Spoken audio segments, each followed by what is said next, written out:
गुरुदेव, अभी आपने कहा कि बुढ़ापे में तो ये शरीर जल्दी करेगा, पहले क्यों नहीं बचपन से लगे इस मार्ग में? तो क्या कारण है जिससे बचपन से नहीं लगे, क्यों नहीं लग पाए?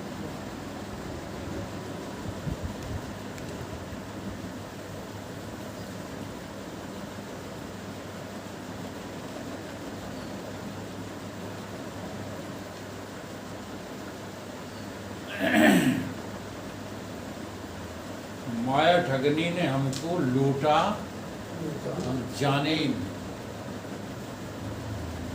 सबसे पहले लूटा थरिया बजा के,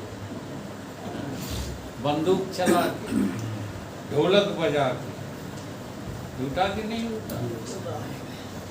अनहद नाद मेरा छूटा, मैं जाना ही नहीं। गर्भ अवस्था में ये जीव जो होता है, कष्टों के कारण से, दुखों के कारण से अपनी पूरी जो है चेतना को, सुरति को परमात्मा में लगा देता है। तो जो नैसर्गिक जो है जितनी भी प्रक्रियाएं हैं वो उसके अनुभव में आने लगती। अनहद नाद सुन रहा होता है, अनहद नाद, जी हाँ, वो सब छूट जाता है। अब तुमको यहाँ सुनाया जाता है, तुम्हारा मन नहीं लगता। अगर मन लग जाए ना तो देखो दो चीजों में ये संसार दो तरह का है। दो तरह का संसार है, और वो दो तरह का संसार, एक का नाम जगत, एक का नाम संसार। और ये दो स्थितियों के कारण है, माया और अविद्या के कारण। एक दुष्ट अतिशय दुख रूपा, तावस जीव पड़ा भवकूपा। ठीक है, लेकिन गर्भ अवस्था में जब तुम भजन करते हो ना, तो प्रभु की माया खेल रच के दिखाती है तुमको। और वो कैसी है? एक रचे जग गुण बस जाके, प्रभु प्रेरित नहीं निज बल ताकि। अब वो माया खेल दिखा रही, तुम उस मस्ती में हो, उस खेल की मस्ती में हो। तो जैसे ही बाहर आते हो तैसे ही अविद्या तुम्हारे ऊपर लद जाती है और वो सब छूट जाता है। तो नाम उसी का लिया जाएगा, माया ठगनी ने हमको लूटा, हम जाने। दूजे तो लूटा मुझे शहद चटा के, हैं? अमृत पान मेरा छूटा, मैं जाना ही नहीं। काय में मस्त हो गए। अब देखो यहीं से जो है लग गए लोग तुम्हें, हाँ, सुख रूप दिखाने में। जो दुख रूप था, जी हाँ, वहाँ तुम्हारे ऊपर भगवत कृपा थी, तुम्हारे ऊपर पूरी पूरी। अगर ना होती तो तुम मनुष्य के गर्भ में ही ना आते। इसलिए भगवान की कृपा को नहीं भूल जाना। दो चार किताबें पढ़ करके ज्ञानी बन के उसकी कृपा को मत ठुकराने लगा कर। असल में वेदांतियों का पतन इसलिए होता है, वेदांती का तो नहीं होता है, लेकिन नकली वेदांतियों का पतन हो जाता है, क्योंकि असली चीज पकड़ में आती नहीं। और जो साधना कर रहे हो वो भी छोड़ देते हो।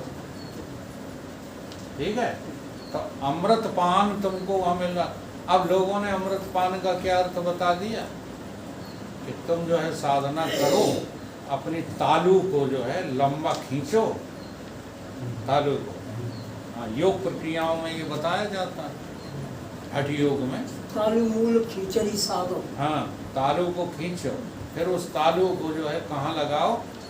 रंध्रों में लगाओ, जो ऊपर जिससे खुलते हैं नीचे की तरफ। फिर वो उसमें टपकेगा कुछ माल मसाला, तो उसको चाटो, तो बड़ा आनंद की अनुभूति होती है। ऐसे अघोरी संप्रदाय वाले बताते रहते।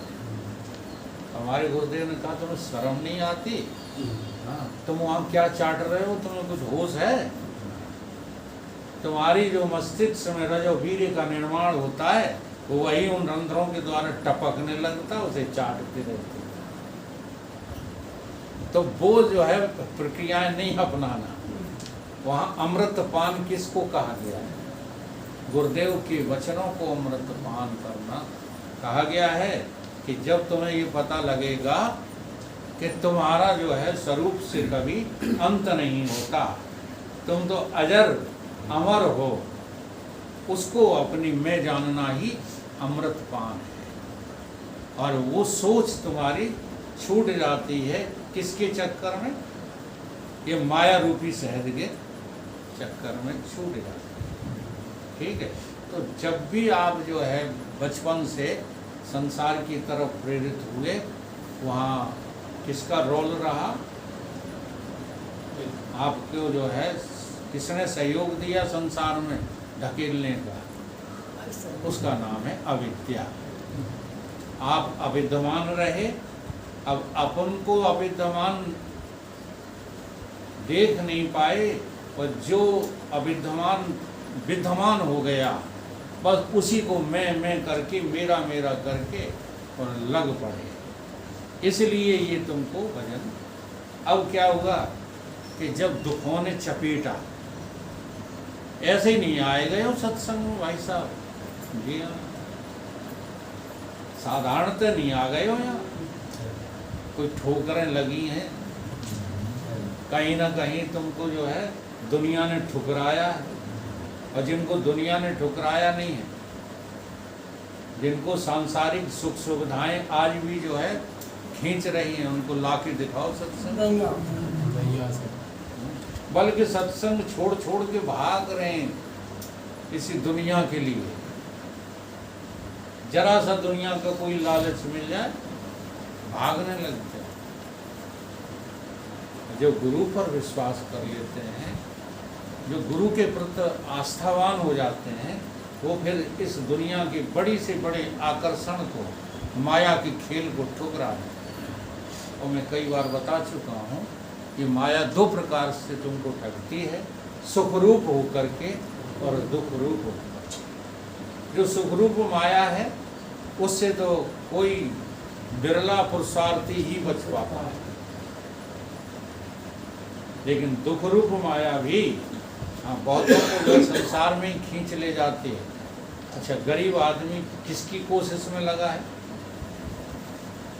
अमीर बनने में।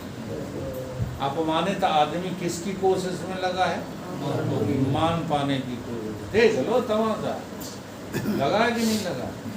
कोई पुरुषार्थी होता है जो सौभाग्यशाली होता है, बड़े भाग्य, ये बड़ा भाग्य है। और फिर दूसरा भाग्य, बड़े भाग्य पाए वो सत्य संग, विनय प्रयास होए भाव गंगा। और इससे भी बड़ा भाग्य, और भी बड़ा भाग्य है भाग्य बड़े सतगुरु में। हाँ, सतगुरु का मिल जाना। नहीं हंसी, ये हंसी खेल नहीं है। सतगुरु सामने बैठे हैं, समझा रहे हैं, बता रहे हैं, लेकिन तुम्हें नहीं मिले। क्यों नहीं मिले? क्योंकि ये माया स्वीकार ही नहीं करने दे रही है कि ये सतगुरु है, ये स्वीकार नहीं करने दे रही। इस प्रकार से केवल तुम्हारी अविद्या ही तुमको बचपन से अभी तक भटका रही है, और अभी भी भटका रही है। इसलिए अविद्या की जो है, अविद्या का कहना माना छोड़। ये माया मौसी किसी की हुई नहीं, किसी की है नहीं, और कोई बात नहीं है। वृद्ध अवस्था में थोड़ा कष्ट पा गए, थोड़ा संकट में आ गए, तो उस कष्ट और संकट को निवारण करने के लिए ये तुम्हें जो है सत्य की चर्चा मधुर लगने, और तुम इधर को खींच गए, मन इसमें लगने लगा। यही बात है, और कोई बात नहीं। अगर पहले से अभ्यास होता तो काम बन जाता। अब काम बन तो सकता है, लेकिन अभ्यास बढ़ाना पड़ेगा, और निश्चयात्मक रूप से अभ्यास बढ़ाना पड़ेगा। निश्चय संसार का लिए बैठे हो, अभ्यास परमार्थ का कर रहे हो, तो ये बैलेंस बन नहीं पा रहा। सबसे पहले आप क्या करो? संसार का मिथ्या निरूपण करो, संसार को मिथ्या देखो, तो ये अविद्या जो है तुम्हारी कटने लग जाएगी। और कोई दूसरा कारण नहीं। बोलिए सतगुरुदेव। भगवान की